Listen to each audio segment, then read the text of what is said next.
Daming gustong magpa-picture kabayan.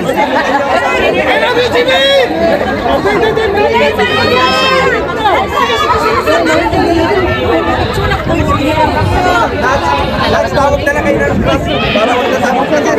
Bibian! Ano mo yan si Jimmy? Daming gustong magpa-picture kabayan. Narangan na ng ating kapulisan para hindi masyado malumog ba.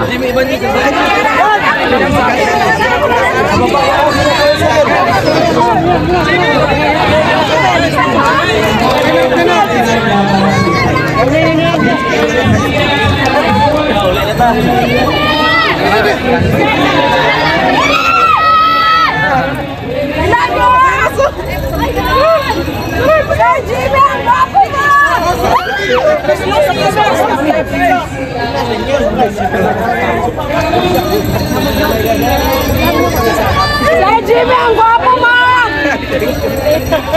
Ito pala kasi si Jimmy for ano, YouTube. Salam. Pero doon na lang. Jimmy, ang gwapo mo!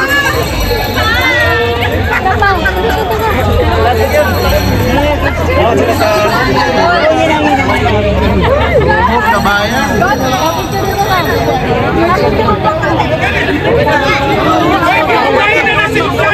Sir, panalo ka na sa amin, sir! Panalo mo na! Isa na tayo. Yan na.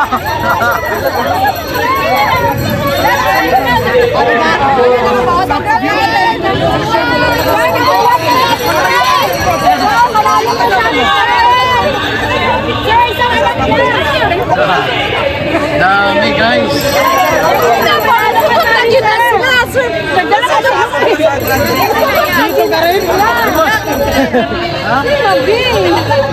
Ano si Jimmy dito?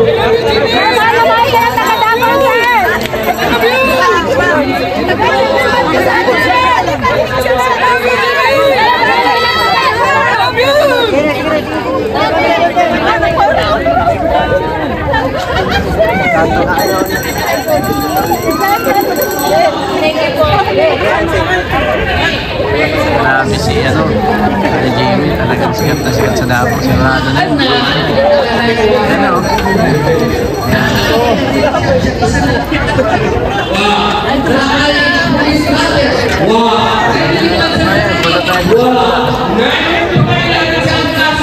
Na tayo, ano? Akong i-klaro sa inyo ha. Na may rape appeal si Radaan ng Isiminay. Na may rape nga appeal nimo imuha karong i-freeze tanan nilang pundo. Na wala mao gani na sa tanan nga dili ganahan ni pastor. Please give him the benefit of the doubt. Nganong i-character assassinate siya tungod kay ngano grabe siya kaloyal sa atuang Presidente Rodrigo Duterte. Gikan mo magkamayor, hangtod na imo siya Presidente o hangtod karon.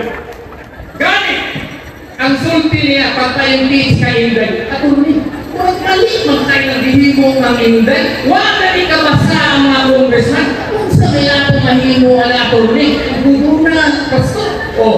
So, yung ako sa imo, pinsa may nag-file, ay kung ninyo, ako lang yung file na to, ang nagsuko na ko ato, si Pastor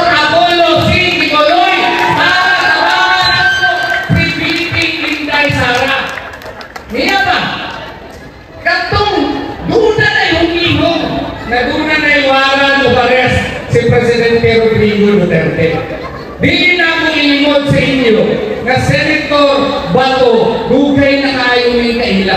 Bata pa lang ko, kailan ako ni Senator Bato. Kay puro may taga Davao del Sur. Ako ang iyang abogado, ni anang sa ICC case ko no niya, mga pamikakita. Bikuha na ko niyang abogado daan. Karon, sulti niya dito sa Hong Kong. Tuman ako sumbong. Tawag si Senator Bato, March 9 gabi, confirm na namiwarang ni Presidente.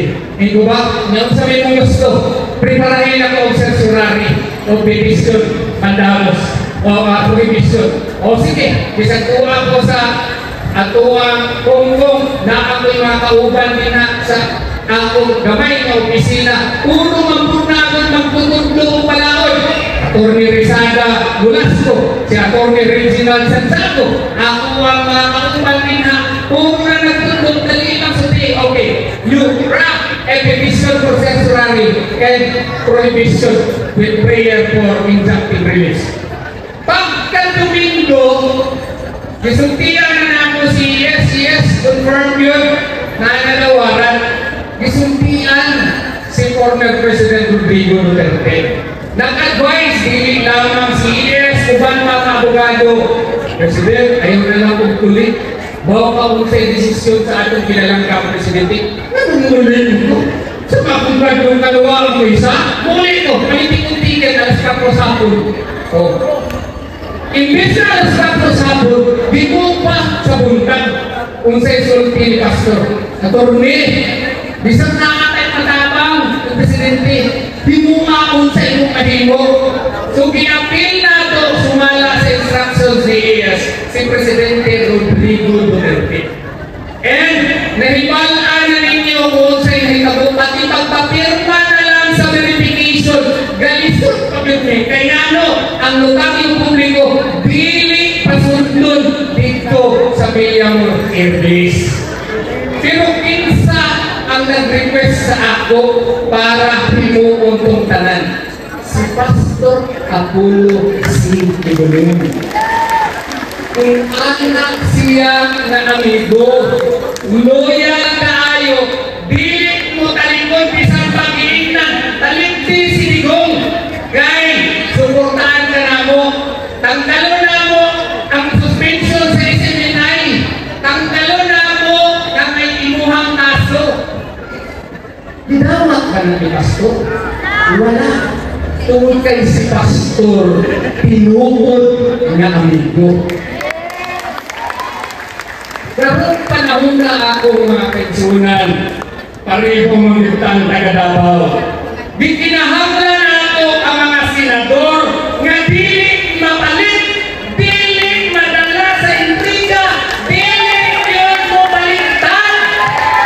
Kay pagtanawa itong mga dibang-dabangan sa atong pinalandang tatay Digo, tuanas bigas. Kung natuang idutang si Pastor Apollo C. Tibuloy, di na madala ang kwarta. Kaysa tinulog na naman siya anak. Diprisan para dili magasto karong episode. Dili ang siya madala anak pasitato na siya. Dili na niya na pinahalian. So, kamyon na mo, mga taga-Davao, pwede ba nato panahon ang anak sa Davao na si Pastor Apollo C. Tibuloy? Pilipinas, pwede ba nato panahon si Pastor Apollo C. Tibuloy?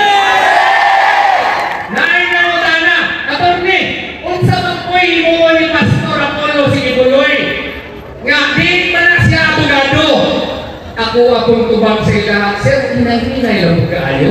Ayaw kaayo pa din na mabung, sir. Kaya huwag ka kabalo, mas bright pa sa imos, Pastor Apollo C. Tibuloy. Alam na ito, pala-silo sa imong bangko. Huwag ka ni siguro nakabot na yung 1 milyon.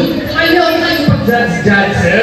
Kay si Pastor Apollo C. Tibuloy, nakatungkol yung silahan, haskan sikatan na. Si Pastor Apollo C. Tibuloy, na yung mga tourist spot attractions, guna sa mga affiliated companies, nga na sa iyahang mga na ni pangalan na isa lang sa iyaha.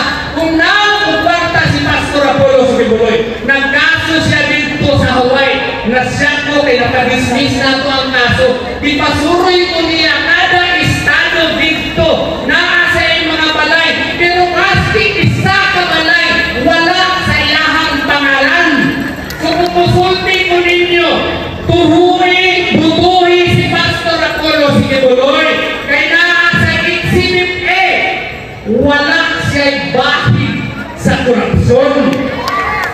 Kung gusto niya, tanan untang propriedad sa iyahang pangalan, kanang dako nga propriedad niya sa gilid sa airport, ipacheck ninyo sa Securities and Exchange Commission. Inyuhan na kung naanay pangalan ni Pastor Apollo Sinibuloy. Inana si Pastor Apollo Sinibuloy. He will be your main warrior against corruption. Dili niya gusto ang corruption. Mo gani ang first proposal niya. Kung mahimo siyang senador, himuon niya death penalty sa tanang kurakot sa gobyerno. Ano niya, ng 150 million daw. Ingo ni Pastor, mubuhan na ito na isang kani 1,100,000. Himuon na ito death penalty to the graft and corruptors of this government. Gano? Cancer na ang atong corruption. Ingo ni Pastor Apollo Sinibuloy, we should do something to eradicate corruption from the face of the earth. And then, we will jail all those corruptors by lowering the threats of plunder. Di ba maayo na siya, mga kaigsunan ko diri sa Macau? Ingon po niya, napansin na ako, attorney, ang Office of the Ombudsman, which is tasked by the 1987 Constitution to investigate any act or omission constituting corruption. Walang tayo mga investigators. So, ipamen siguro na tuning powers for himong nagbalaon nga dunay truth commission na anay mga klaro daghang investigator sa Ombudsman para atong klarohon o imbestiga ang mga kurakot ng mga opisyales ni ining administrasyon. Di ba nindot na siya kagatabaw? Ingon po ni Pastor, let us also make a law protecting whistleblowers. Kay kada kurakot na agili makakita. Kung doon na tayo balaod karon nga magprotekta aning mga whistleblowers. Ingon ni Pastor, then nahala sila confidence mo istorya, protektahan na sila sa ombudsman, protektahan na sila sa gobyerno, kaya na may balaod nga magprotekta sa ilaha. So ang ato diay, atong tumong na mapaggamay, mapausos ang kanser sa atong sosyudad. Hindi karon mapulmakan, ma-stop kini, or at least mahinay-hinayan ang grabe nga korupsyon sa atong nasod. Ingat po niya, dili lang tamo concentrate niya na. Kaya ang tao karon, tanawa ng ayuda. Lumoy na tayo ang atong mga kaigsunan. So dapat ingon niya, let us concentrate also in creating jobs. Gusto niya na ay daghang trabaho na ma-offer para sa atong mga kaigsunan. Kung tao na niya, na kasi konkretong proposal. We will amend Republic Act 10869, Jumpstart Philippines Act. Iyahang i-propose dito sa Senado pohon kung inyo siyang butuhan nga tanang korporasyon nga muhata o dugang trabaho sa mga walay trabaho, labi na sa kabukiran o diri sa mga spotted areas, hatagan ng tax breaks or tax incentives. Iba maayo na siya para kanimbisaat ni Marcos na 20 pesos nga bugas. Natuman ba ito? Naawa na dito kay Marcos Prisuhan. Di ba wa? Naasay konkreto nga proposal. Iyahang i-recognize na agricultural country kita. So, sa iyahang proposal, let us allocate a greater portion of the budget para tabangan ang agrikultura. Ang ingon niya, state-managed farm sa Caparillo sa proposal ni Atty. J.B. Yulo. Unsa na, ang gobyerno ng karon sa katong wala magigamit nga yuta, maunay sa agrikultura, mukuha ang mga walay trabaho ni ini. Ang gobyerno ng karon maunay o katong mga magsasaka, mga farmers nga walay fertilizer, hatagan o fertilizer, o unsa man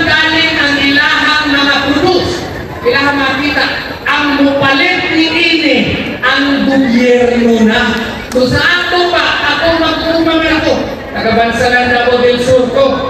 Kay paloko nga inig-harvest ni mos palay ang problema kas kang baratuhas palay. Pero kung himuon nimo nga ang gobyerno na ang mupalit sa palay at a fixed price above market price, ang gobyerno na ang mumarket niini sa Dubai, mumarket niini sa Hong Kong, mumarket niini sa Singapore, sa Canada, sa Amerika, muna ba'y kita ang gobyerno, magkatrabaho pa ang tanan, muna ba'y posibilidad niya ang bukas, dirig siguro mapainti, apan muubos siya kay muna nakitay productivity. Di ba maayong ang proposal ni Pastor Apollo Sikibuloy? Ganit ang sulti niya, nakadaog ako tubig, nga grabe manggod kaayo ang pagpandakot sa ako. Daghan kaayong matanggal sa ako ang mga poster ay nanoo na sila sa mga sulti sa mainstream media. Pero siya gihapon nagatuo nga kung kita lutuo kay Tatay Bigo mag-vote straight kita posibleng nga mulaong si Pastor Apollo Sikibuloy. Pwede na lang tayo kung mupili taon sa tinan, asa man mo sa brand new o sa second hand. O gani, napulong manin ato ang kandidato. Maghimok lang tao eksepsyon na duha. Si Bongo o si Senator Bato de la Rosa ay nasunayan na. The rest, sa 8 ako, pili tao brand new na mga kandidato. Piliyo na ito ang PDP laban tungkol kay na ay impeachment trial na makikabo. Kung dili ko mahatakan o PRO sa Supreme Court, nag-file na kung interactive motion. Kaya naghimo na sila karon dito o ilahan korte-korte sa Senado. Kung dili tabagranta o PRO, na impeachment trial kay VP Sara Duterte. Kinsa man ay atong ibutang dito sa Senado kung dili ang mga tao nga sigurado kita dili mo talikod kay Inday Sara, di ba? Ang sigurado ko nga dili mo talikod kay Inday Sara ang PDP laban lang. So pwede ba nato suportahan? Vote straight, PDP laban ka! So hinautunta, gikan sa among kasing-kasing, dili lang kumukanta, kay dili pa akong panahon karon di pa po senior, ayaw gawin taong inyong kalimti.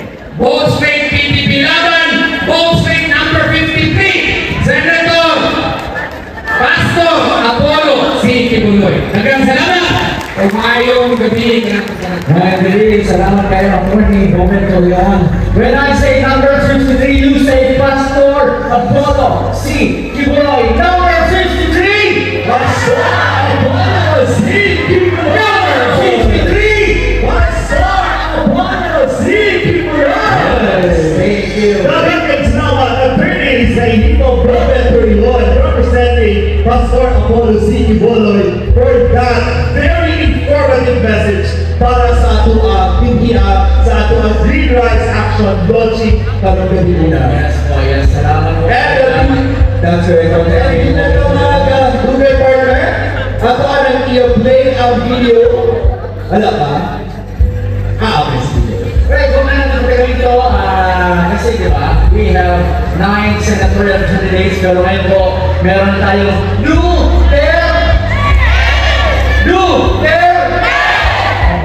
So, natin pagkakating hinahabol kasi natin yung gender writing natin at yung ating LGBTQ is preparing also sa backstage. So, coming on, Dr. Richard Mata.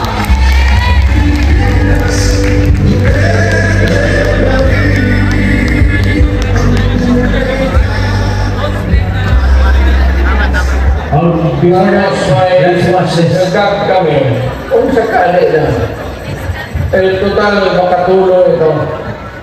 Ibig sabihin, kung sumubra kami sa numero, taga Davao kasi ito. At hindi naman namin mapigilan kung tumakbo. Dito, hindi ko naman hiyain. So, isasali ko lang rin baka.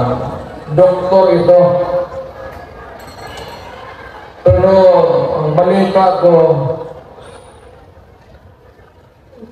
mga 8 na pasyente niya namatay na.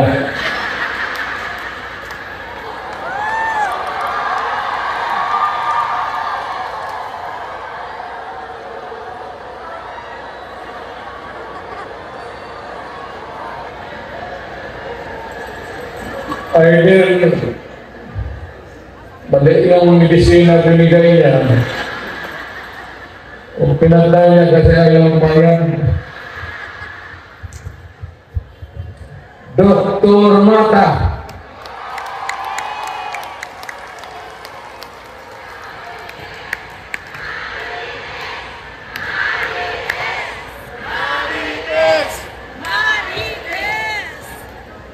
Confirm sa yung Vote number 42, Mata Doc Marquez sa Senado.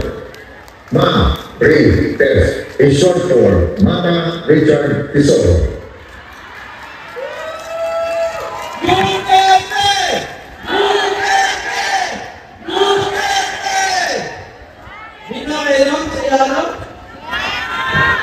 Hingaw yung kaayo niya. Happy kayo sa the way na pag-endorse ni Tatay Suan. Kaya kung minun si Tatay sa Suan, kami, bumarang kami, bumunta kami, magtrabaho rin kayo. Sa ito ba din kayo musunod? Pero minun na si Tatay, walo na pasintihan na namatay na. Sa ito pasuod mo, anak ni Tatay. Noon kaya ako, tesoro ako, pagkumangko na ko si Senator Pongo, kay tesoro ko siya. Kumaw ko Richard Tesoro Mata, siya ang super tesoro ko. Ako ay kahimo pong pediatrician na on-call ni Tatay Digong. So kung magsakit city, manawag tayo si Senator Pongo, wato ka dito, mag-check up na. So nakita ko na city, anak na gamay, antong gila ko na siya. So anak kita kasuot kayo. Sa pagpaila-ila ako, dili ko nagdadabag yun. No? Kahit kayo tag-isaya, dahil kayo. Dili ko nagtuyo sa Boulevard. No? So, diha, ako bang ilatag yun, napini. Diha may nagtubo. 1980s, silingan ako, disunog ang balay. Dili pa mayor si Tatay ato. Kaya wala nila nakahatag. So, disunog ang balay. At tubangan sa among gate na ay dipusil. Bata pa ko. Imagine mo ang kagulo ni anak. Lain na lugar na magpadakong bata ang Davao City sa una. O ang pinakagrabe na nahitabo. Ang ako ang first cousin. Gilugos, ipatay. First year college siya, Ateneo de Davao. Anak, kagubot ang Davao City. Sa kagulba na gusto namin manghawak, ay siyempre biktima ang pamilya. Hantod ni abot si Tatay Digong. Di na ko na i-explain. Kabalutaon sa inahitabo na mingaw ang Davao City. Pati insurgency, giayon niya. Hindi na ka magbaktas na di ka mag-uol. So sa imuha na ito, tay! Dagan, tay! Dagan na imong facility tayo. Masulman ni mga Pilipinas. Pero muna akong sa kitubag niya. But ninyo, pagkahuman na naprisohon ako. Kapalugid siya. Kapalugid siya. Pero iya ng gibuhat niya kung alam sa tibuong Pilipinas. Maski kabalo siya. Palapakan siya na ito, Tatay. Kapalo siya sa tanan. Na ako sa Hong Kong, ani, nag-ingon siya na ay daw pick up niya, ingon niya, so what? Namutala ko kay Senator Bong, tinuod pa ito, tinuod. Kumano ba sa ulit? Di ba pwede na din nalaksa sa ulit Pilipinas? Minguli ako nga pasayo pa ito, minguli pag-insad sa'yo. Lagang explanations na ngano siya nagpadako. Sa ako alang iyano na explanation, ang akong pinakasimple, Father's love. Father's love. Ako pa rin i-explain. Of course, lakatanan ni tatay. Lakatanan ni tatay. Pero pinakalag din niya si Bibi Sara. Kabalos siya kung sa inay sa plano ang gobyerno Noha. Impeachment kay Bibi Sara o dakong chance prison si Bibi Sara. Musugot ba mo anak? So for me, ang akong analysis, nagsakripisyo si tatay. Nagsakripisyo siya. Kaya dahong kani mga dika yung iladong mga nidagat o senador, makadaog alang na proteksyonan si Bibi Sara.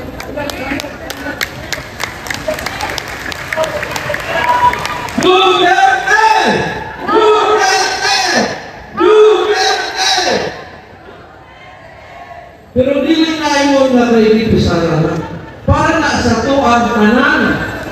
Kaya kung mawala si Bibi Sara, wala kay Presidente sa 2028. Anay kabubuhat. So kung ingon si tatay na nakalina pulo ang parang putay ni palihungan na pulo yun. So pili ba ang ingon sa atin ng Duterte?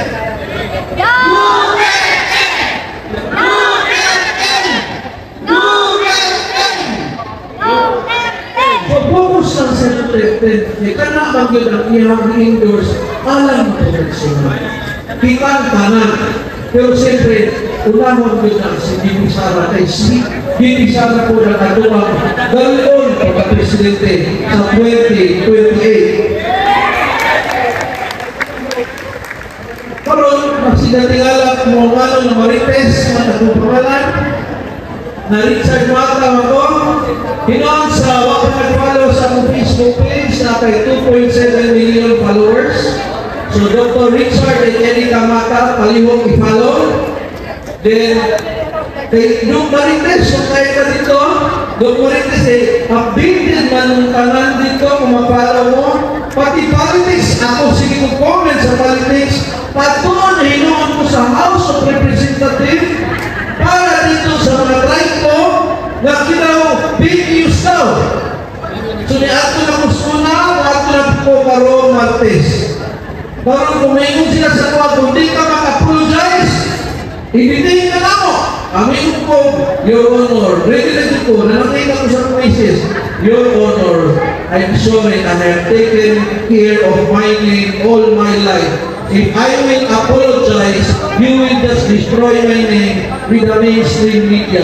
I'm sorry, I will not apologize.